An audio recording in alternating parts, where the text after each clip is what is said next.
არ გაჩერდეთ, იბრძოლეთ გიგაავალიანის დედიკოს თანადგომა ლუკა ჩხიკვიშვილის დედიკოს წერს მოკლული მასწავლებლის დედა. ეკაკუპადაძემ სოლიდარობა გამოუცხადა ბათუმის ერთ-ერთ კლინიკაში ნარკოზის შეყვანის შემდეგ გარდაცვლილი 13 წლის ბიჭის დედას.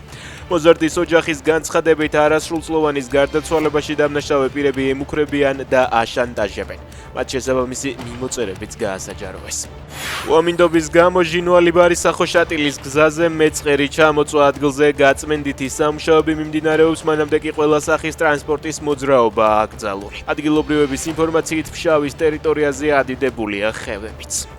ცხეთამთიანეთში უხვინალექისა და წყლის ნაკადის მატების გამო სიფრთხილე გამოიჩნეთ, მდინარე არაგვის კალაპოტთან გადაადგილებისას GVP მოსახლეობას აფრთხილებს. მათივე ცნობით ბუნებრივ უხვნალეკთან ერთად მდინარის კალაპოტს შეუერთდება ჟინვალის წყალსაცავიდან გამოსული ჭარბი წყალიც.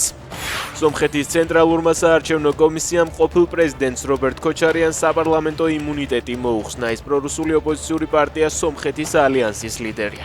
პროკურატურას ახლა შეუძლია მის წინააღმდეგ სისხლის სამართლის საქმის აღძვრა, თუმცა ჯერჯერობით ამის შესახებ ოფიციალურად არ გამოცხადებულა. 15 ივნისს რობერტ ქოჩარიანი ქვეყნიდან არ გაუშვეს, ის რუსეთში მიემგზავრებოდა.